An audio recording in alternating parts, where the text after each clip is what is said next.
Hello there. Right then, guys. So my name's Evans, and I'm going to be representing the English department in the junior college. And I'm going to do a little talk. So give me a second here.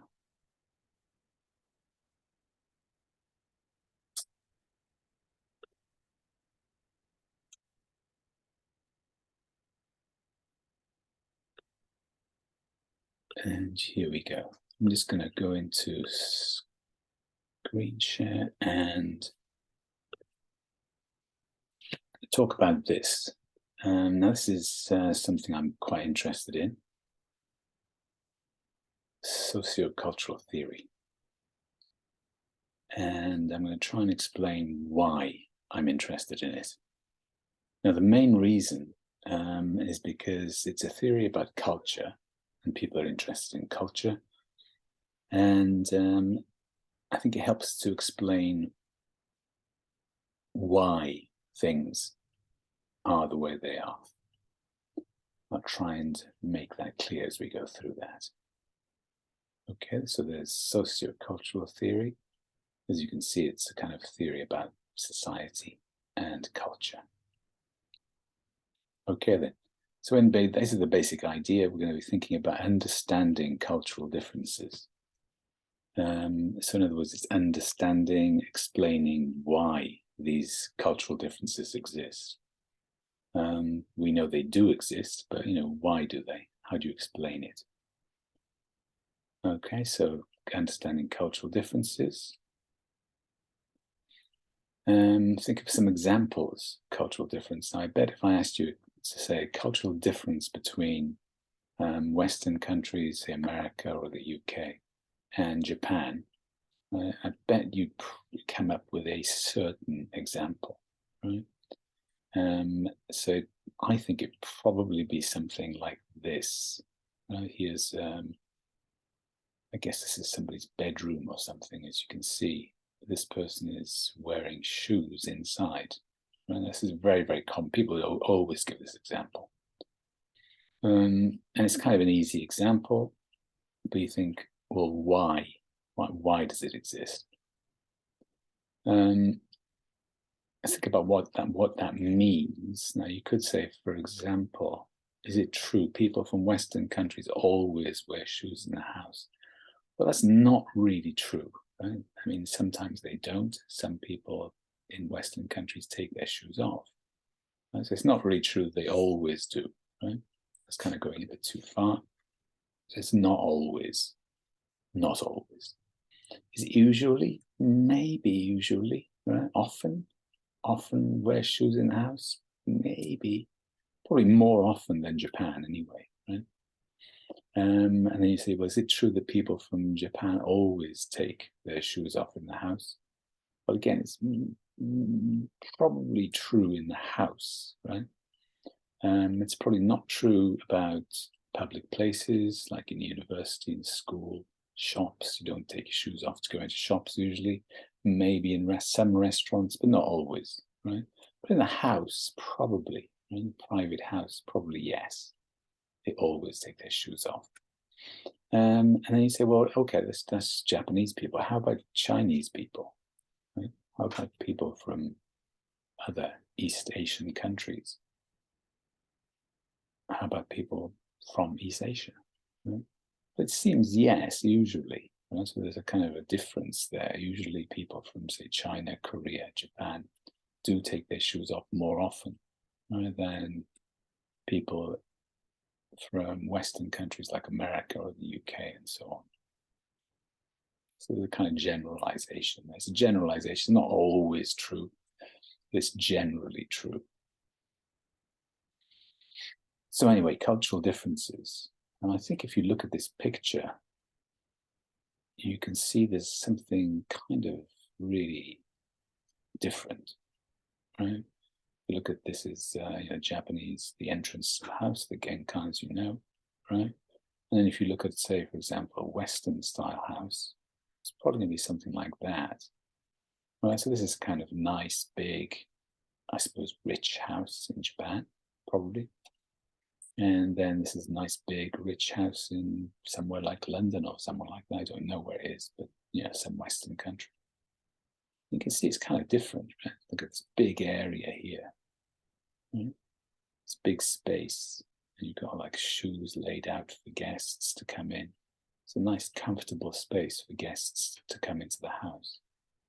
Whereas in the Western style house, it's a nice house, but not very much here. As the outside and then the inside, there's no real difference, right?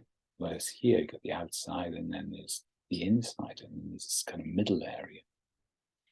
So that's kind of, that's a big difference. And then you think, well, why? Well, why does that exist? Why is it different? So we can say that cultural differences do exist, right? And everybody would probably give this example. Cultural differences do exist, but why do they? Yeah. Why do they exist? That's kind of the question, right? It's easy to say they do exist, but explaining why they exist is maybe a bit more difficult. But I would say that's what makes it interesting. Okay, all right then, so let's have a look. Now you could say, for example, a lot of people say, deep down, everybody's the same. Thinking about culture. In the end of the day, you could say that everybody is basically the same. I think that's probably true, right? Deep down, all human beings are the same. But there are big differences, right? We're also very different, right? So you could say, if you wanted to, you could say, people do say deep down we're all the same. Human beings are all the same in the end, right? Deep down, but we're also very different. And I think it's those differences which are kind of interesting in thinking about explaining those differences. So let's see how we can do. So why do those differences exist? Now, an easy answer to that, why we are very different, is that our minds are different. I mean, like the mind of a Japanese person, for example, and the mind of a person from the UK is going to be different. And you say, okay, that's an easy answer. It doesn't really mean very much, though. Like just saying somebody's mind is different. So what? Right? Well, in a way, you can understand if you start thinking about the way we grow up. So, for example, I'm British, and I grew up in the UK. Right? So my experiences growing up are going to be different from somebody from Japan growing up. And one way to explain the differences is to say that our minds develop in culture. Right? So all the way our minds kind of grow, right? The way our minds become our minds, it all happens in culture. So any development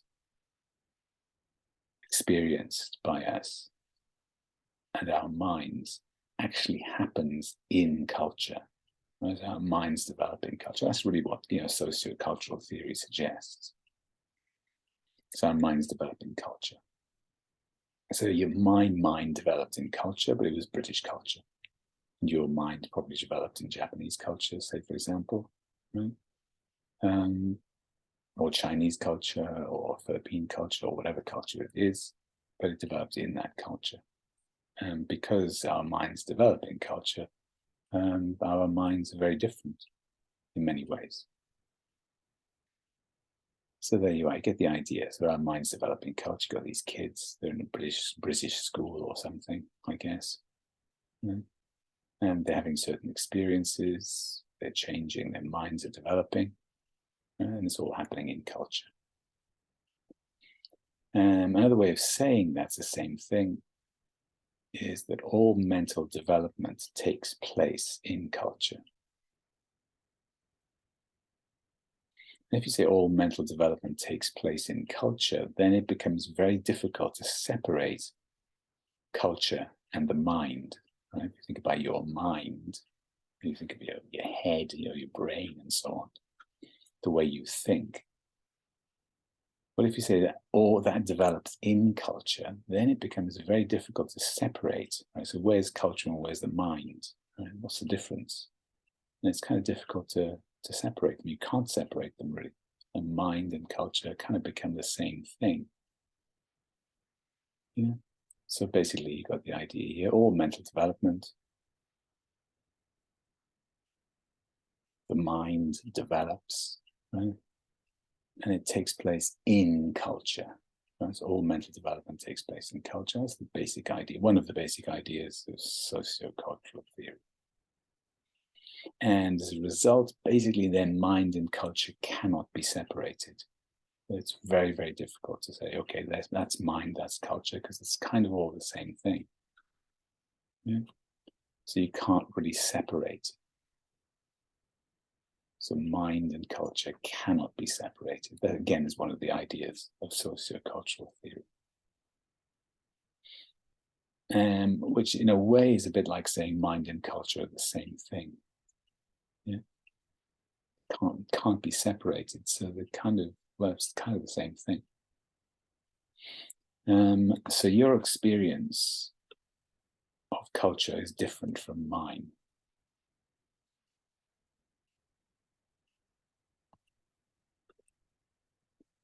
Our minds are different.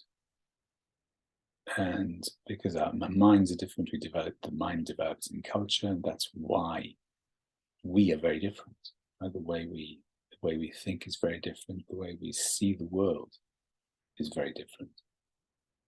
So you can say, deep down we're all the same, but also we're very different.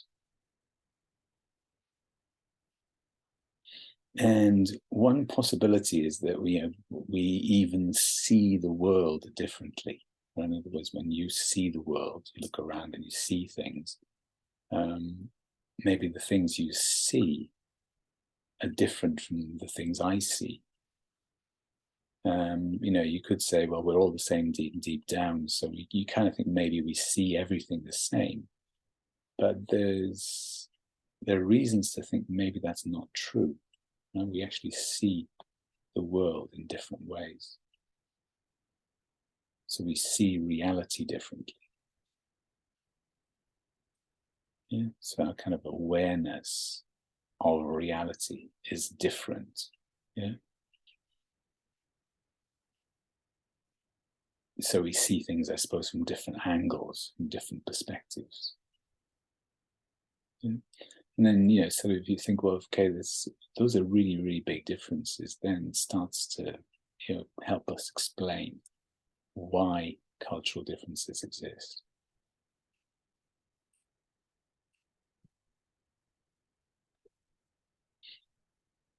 And one question is like, well, okay, if we see things differently, then you think, well, what am I? I mean, the self, me, right? The individual.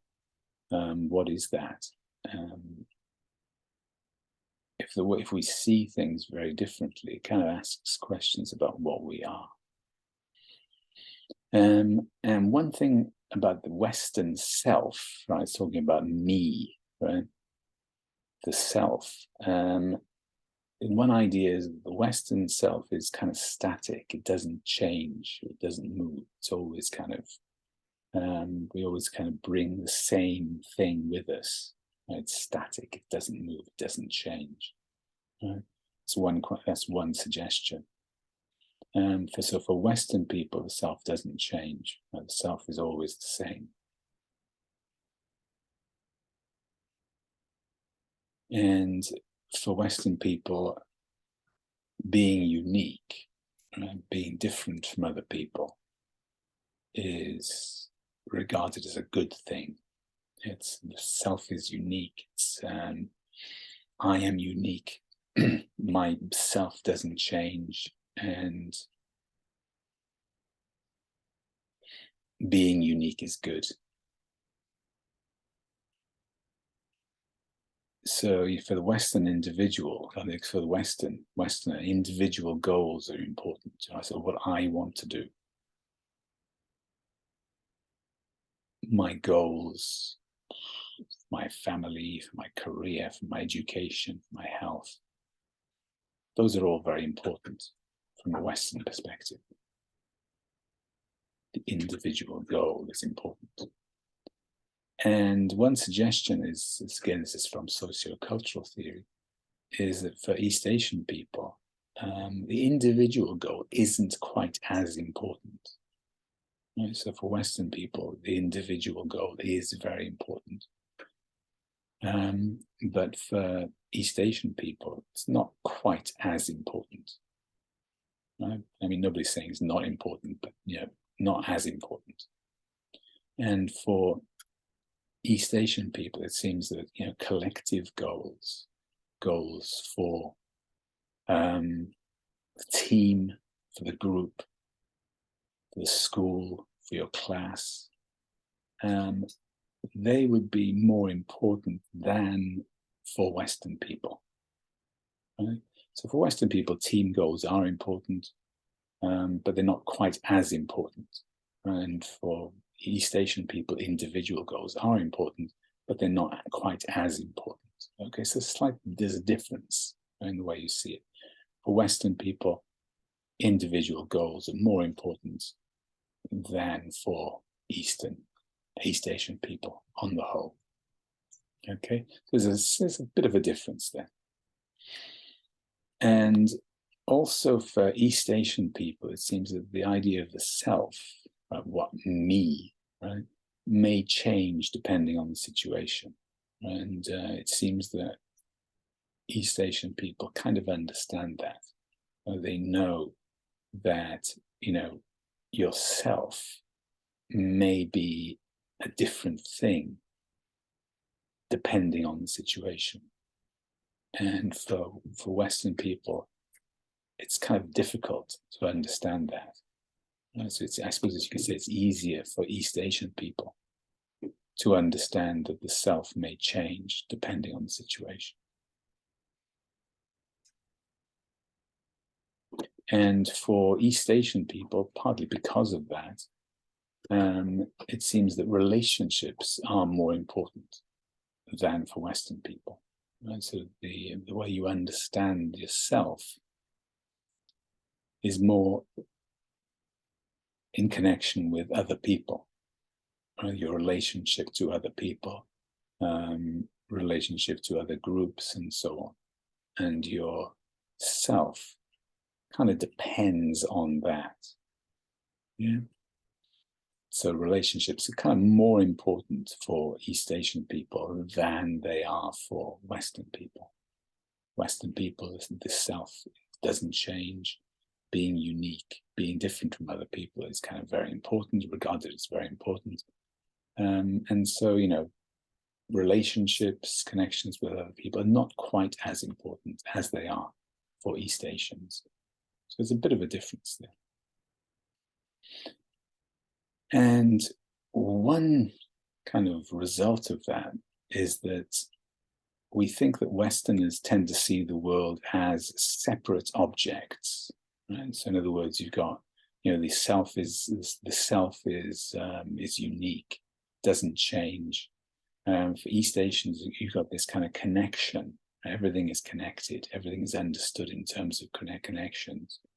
Right? So relationships are very important. Your relationship to other people is very important. You understand yourself in terms of relationships to other people. Now, for Western people, those kind of connections are not quite as well understood, right? And that kind of has an effect on the way we see things.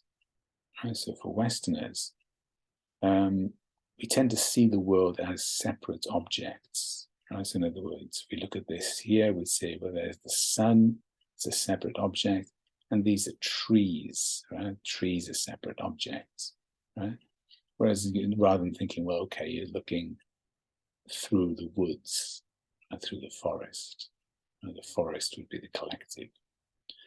So anyway, Westerners tend to see the world as separate objects, and East Asians tend to see the world as complex substance.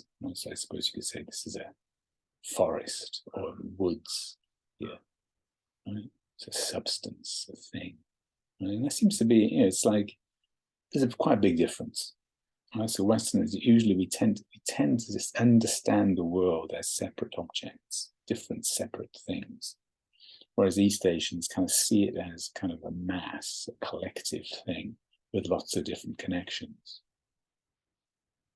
Substance against objects, which seems like kind of an amazing idea, but they've done experiments which kind of show this. So they did an experiment on children and adults. There's two professors, basically. There's Professor Imai and Professor Gentner. They did this experiment, and they kind of show people, children or adults, this thing. They say, oh, here's the thing, right? This is the thing. And then they'd say, okay, now which of these two trays has the thing, right? And you kind of got to guess, is it tray A, which is the same shape as the thing, or is it tray B, which is the same substance, right? The same material as the thing. And kind of interesting that Western people, it's not always true, right? But a lot more Western people would choose tray A, right, than East Asian people, who would tend to choose tray B. Right? So it's not always, right? Some Western people choose tray B, some East Asian people choose tray A, but generally speaking, more Western people would choose tray A as the thing, the shape, rather than the substance, right? And more East Asian people chose tray B, which is the kind of the substance is the thing. So that's a kind of interesting difference. And again, it's not everybody, right? But generally speaking, is a strong tendency, which is kind of interesting. So anyway, the experiment has asked people which tray has the thing, is it tray A or tray B? And Americans more often chose tray A, yeah. They would choose that, the shape of the object. And Japanese people more often chose tray B, yeah.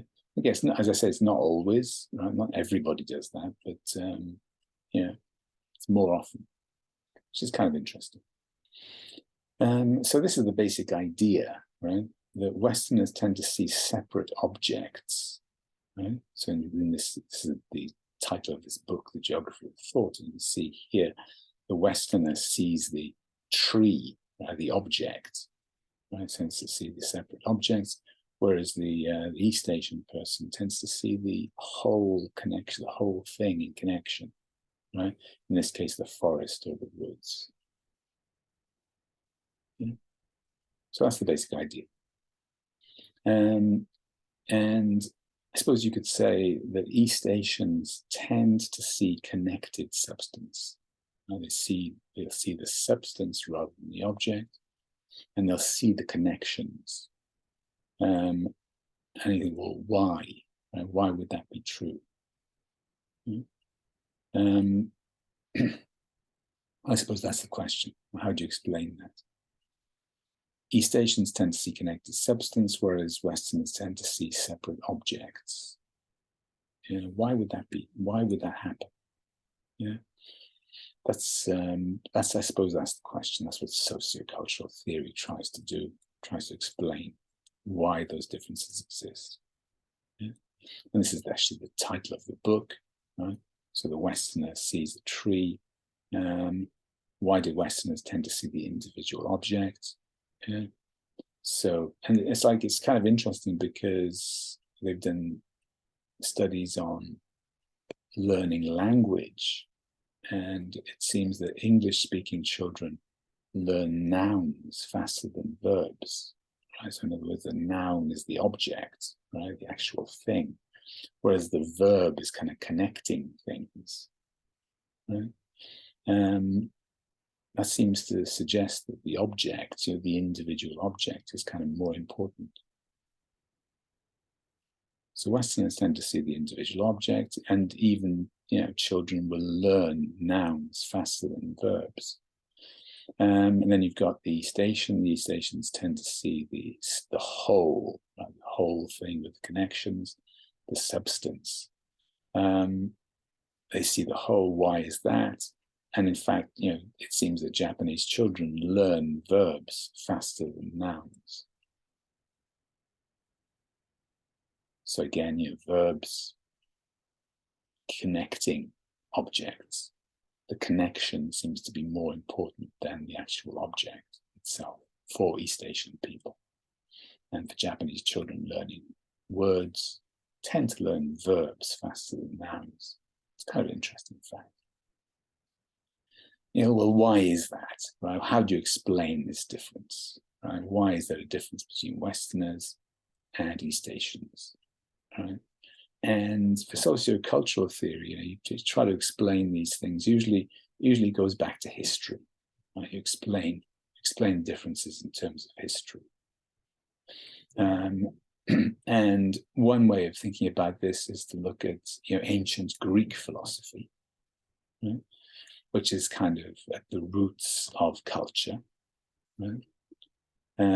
Talking about 5,000, 6,000 years of history, right?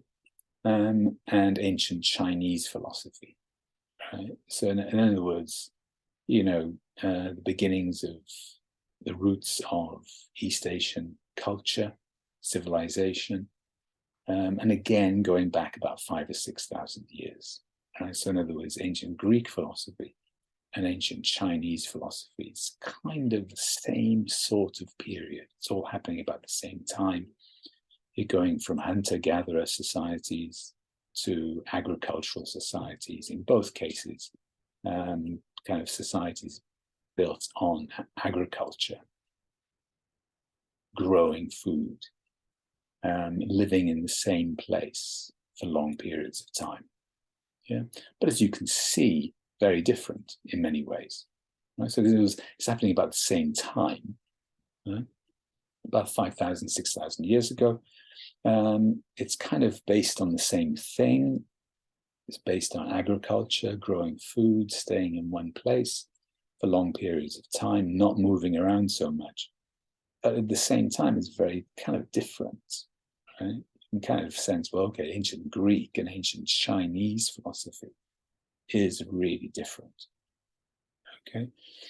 Now, it's like, even though they were both founded on, agricultural practices, these different cultures were very, very different in many ways, right? And ancient Greek philosophy, the way they think, the way people think, and the ideas they had, and the way they understand the world. One big feature of ancient Greek philosophy was things like debate and competition, right? Now, very often people will say that in ancient Greek culture and in Western culture generally, things like debate is very important, right? And in ancient Greek philosophy, the idea of debate and competition was very important. And related to that, like personal freedom, right, and personal action, right? You're free to do things. You can debate. You can have your own ideas. You can compete against other people. And personal freedom and action are very important. Yeah. And you think about debate. These people are here having a debate now. They're actually debating. They're talking about things. They're arguing about stuff. Think about the Olympic Games competition. You can see that in ancient Greek philosophy, debate and competition were very important. Whereas in ancient Chinese philosophy, it wasn't so important. People weren't really like having big debates and competing so much, right? It was much more of kind of a society based on the idea of harmony, right? In other words, for ancient Greece, debate and competition. Freedom was very, very important. Personal freedom is very, very important. It's one of the ideals. Whereas for ancient Chinese philosophy, freedom and competition wasn't really so important. It was much more important to try to have kind of harmonious lives, to be in harmony with others, to be in harmony with your society. Those are big differences. Kind of freedom, harmony. Freedom, harmony, right? Again, it's not always true, right? It's not always the case, but generally speaking, there were big differences of those sorts. So then you think, well, why? Why were ancient Greek and ancient Chinese philosophy so different? I mean, why was there this focus on competition, freedom in ancient Greece, whereas it was much more focused on harmonious relations in Chinese philosophy? Why was that? Well, both these cultures, both these early civilizations, they start with agriculture. Right? So you're growing food. You're growing food and you're staying in one place for long periods of time.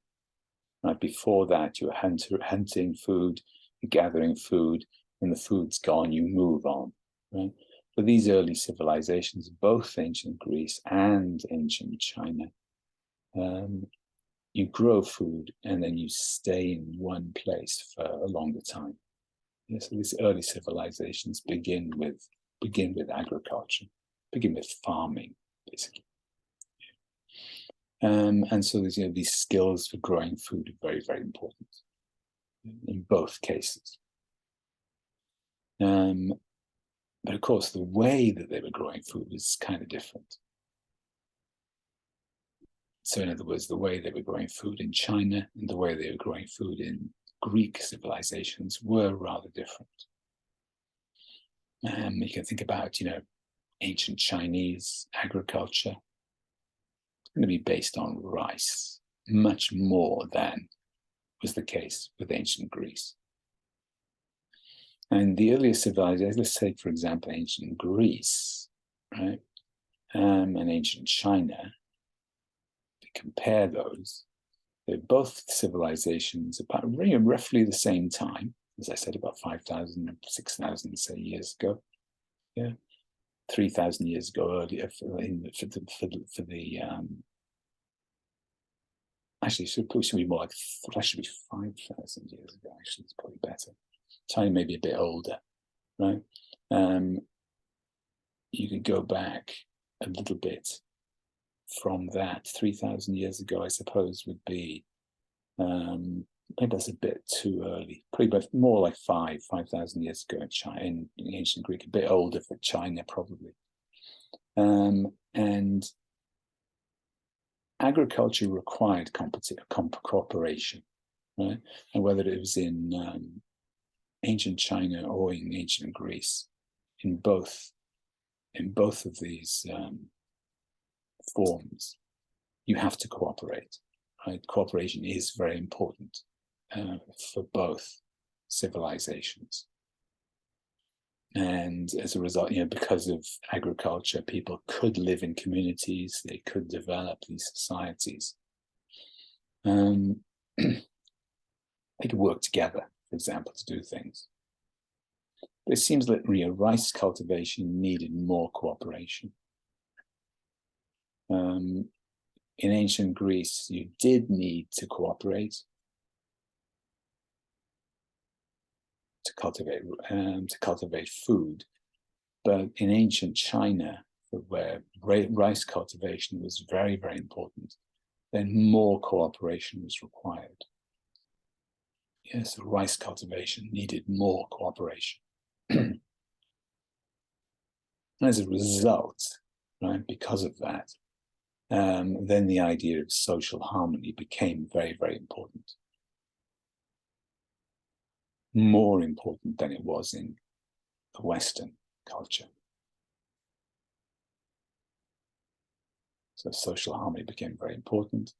And I suppose social harmony and self-control.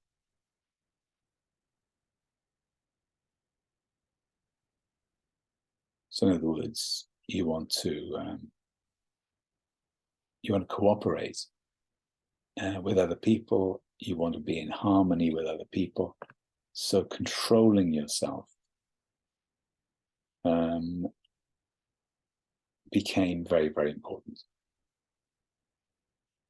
Much more important than it was in Greece. And Greece was a bit different. Yeah. In the case of Greece, there was more of a mixed agriculture, different kinds of food. There's not so much focus on rice. And this is obviously because of the geography and because of the land and so on. It was a more mixed approach to agriculture. And also there was more trade in Greece, in ancient Greece. There were people coming from different places and moving around, going to different places. Get visitors from many different places. So there's a much more kind of mixed agriculture and also a mixed society. It wasn't all the same kind of people. People were coming from Africa and the Middle East and so on. It was kind of just more mixed. Agriculture was more mixed, and the people were more mixed. And so while cooperation was important in Greece, because, you know, cooperation is important everywhere, it wasn't the most important thing, right? So in other words, cooperation wasn't the most important thing for ancient Greek society. In other words, for East Asian societies, harmonious relations and cooperation were much more important. And in the Greek situation, then personal freedom became more important. You get the idea of competition, Olympic Games, for example. You get Greek drama, leisure activities, going to watch plays and things like that. Personal development, personal freedom, personal action, you know, the individual action by the individual becomes much more important for the Greeks. Competition, the Olympic Games, for example, for personal development and personal action are kind of the ideal. You got debate, right? But you get people arguing with each other, people trying to come up with the best argument, right? To try to beat somebody else in argument. And this was very, very important leisure activity in ancient Greece. Whereas it wasn't really the case in China. So personal development, individual behavior, individual action is important. You get, for example, here you've got ancient Greek drama, where people would travel long distances to watch a play, to watch drama. And the whole idea was personal development, individual development. So visits to the theatre. Now, this was big, very, very big leisure activity in ancient Greece. And people would travel long distances to visit these theatres. Whereas for Chinese, right, for the Chinese, visiting friends was the preferred leisure activity. Right? In other words, it wasn't really so much about personal development. It was more about kind of harmonious relations with other people, developing nice relations, connections with other people. So the preferred leisure activity for ancient Chinese was really visiting friends. You kind of these connections with other people, and hospitality became more important. And of course, if you think about Japan now, omotenashi and that sort of thing, and the idea of hospitality becomes very important. You have the tea ceremony, where sort of behaving nicely, relating to other people is very important. So those connections with other people. Hospitality becomes very, very important. Connections with other people, harmonious relations, social harmony, hospitality.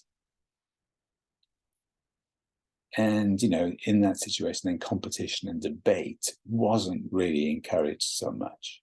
Right? You don't really, in ancient China, you don't really have this kind of focus on debate, on people arguing, because if you get people arguing, you kind of lose harmony, right? So that's not such a good idea. So the focus is much more on social harmony, harmonious relations, connections with other people, smooth connections with other people, rather than personal development.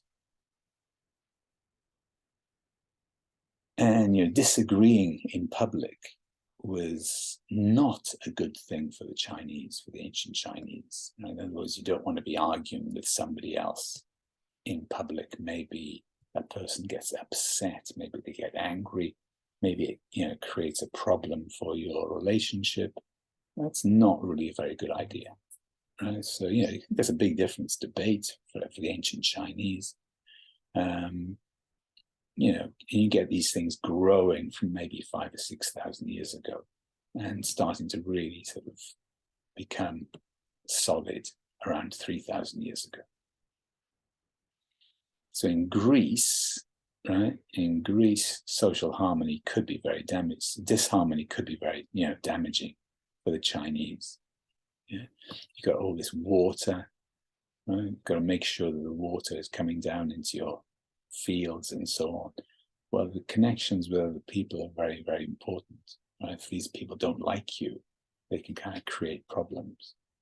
Whereas if you have arguments, people are arguing in these situations, that can cause all kinds of problems.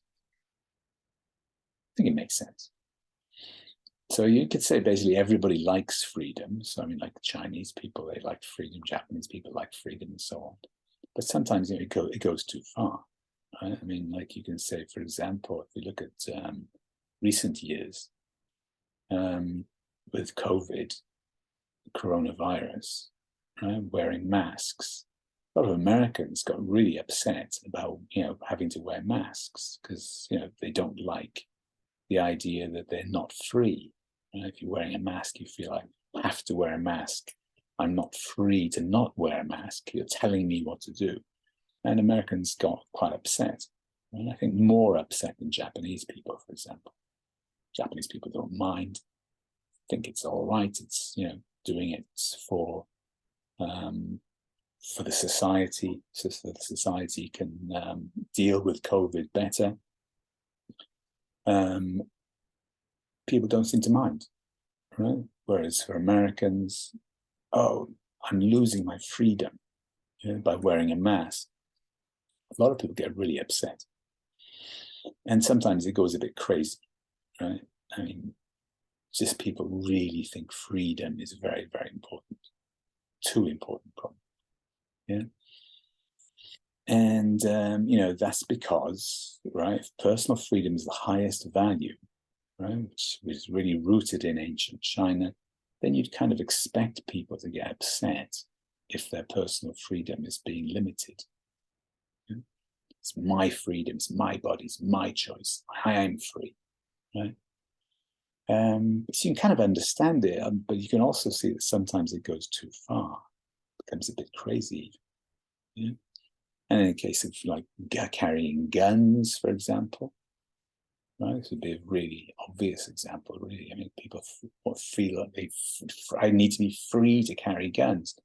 Well, for most of us, we think that's completely crazy, right? And that's just going too far, right? But you can kind of understand it, right? Because personal freedom is very important. Yeah. Anyway, that's the idea with sociocultural theory, right? We're very different because our minds develop in culture.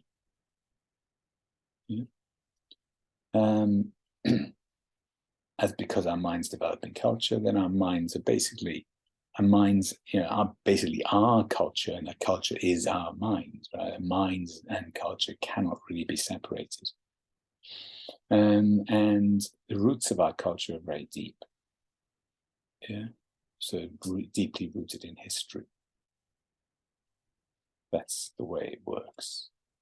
And I recommend watching Japanese movies in English, using the English subtitles and using the English sound, for example, to watch Japanese movies. For example, if you watch Ghibli movies in English, listen to the English or look at the subtitles. Very often you can see big differences in the translation, and very often those differences kind of show that basic cultural difference. Whereas in the case of Japanese culture, there's more of a focus on the group, on the kind of collective, whereas in English, there's much more of a focus on the individual. And I think for example, in the case of Majun Totakyubin, what's that in English? Kiki's delivery service. You can really see this very, very clearly. The whole idea with the story from the Japanese perspective is that she's surrounded by kindness. Right? That's the song, actually, right? She's surrounded by kindness. It's because of the support, right? Because of the support of the society that she's able to be successful in the end. And I think if you look at the English words or English subtitles, there's much more of a focus on the individual. Right? It's like Kiki as an individual, as a special individual, right? A unique individual, right? So that's really how the story is understood. And I think it's kind of a difficult story for Westerners to understand in many ways, for that reason. But if you look at the subtitles, look at the words that are used, you can see that people are understanding it much more as a story of an individual rather than the story of the group, the community, the support of the community. And I think that's really interesting. And as I say, I think very often Japanese movies are, difficult for Westerners to understand because I think there is more of a focus on the community, more of a focus on the group. But that's interesting, right? I mean, that's really like you think, well, how do you understand this? Right? How do you make sense of this? Why do these exist? Why do these differences exist? And how does it help us to understand what's happening? Yeah. So anyway, sometimes it's difficult. And because it's difficult, then the dialogue's changed to make things easier. And there's loads and loads of examples of this. And in class, actually, I look at some of these examples and try to make sense of it. How do we explain that? Right? So the English, the English dialogue actually is quite different from the Japanese dialogue in many, many cases. So anyway, cultures are different, right? I mean, we know that. We started off with the example of shoes. You take your shoes off when you go in the house. It's much more likely in Japan. Not so much in Western countries. More likely to keep your shoes on in the house than you are in Japan. It's not always true, of course. I mean, actually, in my house, we used to take our shoes off, but generally speaking, there is a difference. Cultures are different, and it's kind of easy to say what the differences are. Sometimes it's a bit more difficult to answer why they're different. So cultures are different. I suppose you could say, actually, that's why they're interesting. It's the differences that make it interesting. In other words, we're all the same deep down. Right? Human beings are human beings. We're all basically the same at a very deep level. But at the same time, we're very different. And it's those differences, right? It's those differences that make things interesting. So, again, if you come back to the original example, we know what the difference is. It's easy to say this. We look at the Western style house. It's quite a nice house. You can see that and everything. If you look at that, and if you look at this Japanese style house, you can see there's quite a big difference here. There's the outside, and almost you open the door and immediately you're inside. Yeah. I guess there's a little mat here for you to sort of wipe your feet a little bit. Yeah. So people, they don't want to upset people. Maybe you want to clean your shoes a little bit, but it's not as important. Whereas in the Japanese style house, you can see this big area here. There's a big area for guests, right? And all these shoes laid out, right? So it's actually sort of to welcome the guest, social harmony, hospitality, welcoming the guests. You will think, well, okay, so how do you explain that?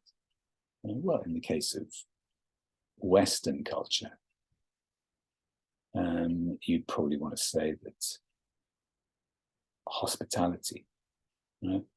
Hospitality isn't quite as important, right, in Western culture.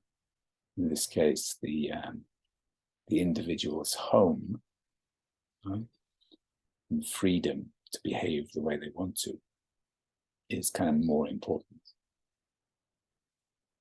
Whereas in the case of the Japanese house, which is connected with Chinese culture, ancient Chinese culture, and so on, there's much more of a focus on hospitality, on connections with the group, connections with people from outside, and maintaining harmony, social harmony, is more important. So in other words, you don't want to come in and make a mess, right? If you come into the house and you bring in dirt into the house, that kind of makes it messy, makes things dirty. You're going to upset the host, going to make the host angry. And that's something you really don't want to do, yeah? Because social harmony is much more important. In the case of the Western style house, the individual is more important. Well, that's the outside, that's the inside. These are really two totally different spaces.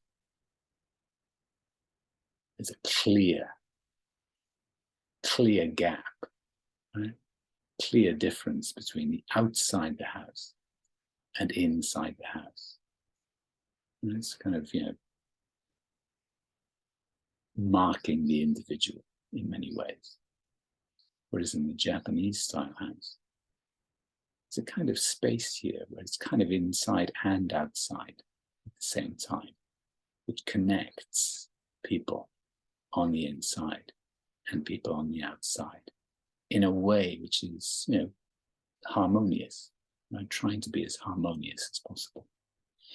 And so anyway, that's the basic idea. The suggestion is that, Westerners tend to see the object, the individual object, the individual experience, kind of focus on that. You'll see the tree, for example, right? The individual thing, the thing itself. And even when it comes to learning language, they will learn nouns faster than they learn verbs.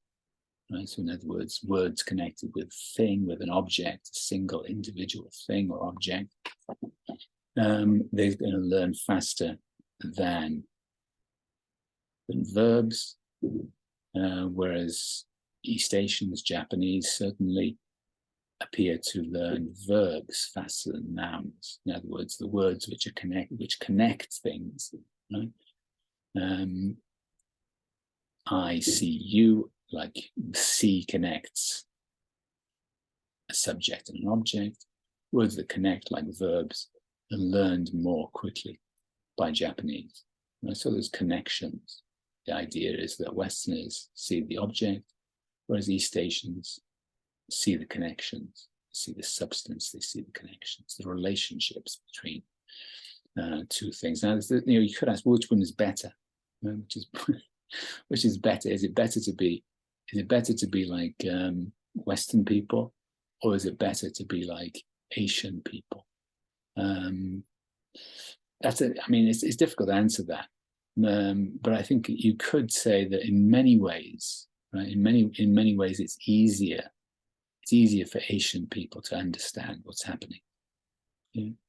If you understand the connections, or you understand the situation, then maybe it's easier for you to understand what's going on.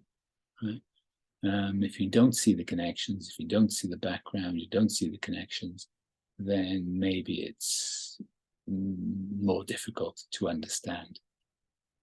So it's a difficult question to answer, but I think maybe, if you're going to say if anything, then probably East Asian people do have an advantage. Right? They are able to see the connections, and they are able to understand what's going on better than Western people.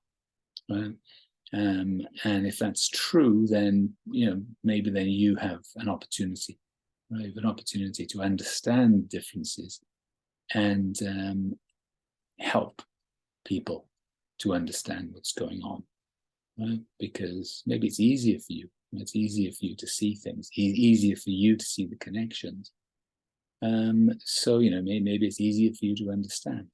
But if that's true, well, maybe it's good because you can help people to understand things. So that I hope that would motivate you to study hard. Yeah. But anyway, cultural differences. There are cultural differences. Why do they exist? How do we understand them? Generally, we understand them in terms of history. And we're talking about history that goes back 5,000, 6,000 years. It starts to become very different around 3,000 years ago. Right? So very deep-rooted cultural differences. Okay, anyway, I hope that helps you understand. There's the basic idea. Our minds develop in culture, and culture develops in history. Right? And that is basically how we understand these cultural differences. They're rooted in very deep history. Okay, then, guys. Anyway, I hope that was useful. And I'll put up a little quiz, right, to go along with this, to just sort of see if you've followed some of the things I've been saying. So I hope you'll do the quiz, and you can send me your answers, and that will help me to understand whether you're getting things or not. Okay, guys? So anyway, I'll stop there, and I'll put this up. And yeah, don't forget to do the quiz if you feel like it, I suppose. Right? I'll put the quiz up. It won't be very difficult. It'll be quite an easy quiz, not very many questions. But I hope you'll do it, and I hope that'll be helpful. We know there are cultural differences. How do you understand it? How do you understand the differences? Why do they exist? Okay then, guys, I'll stop there. Bye-bye.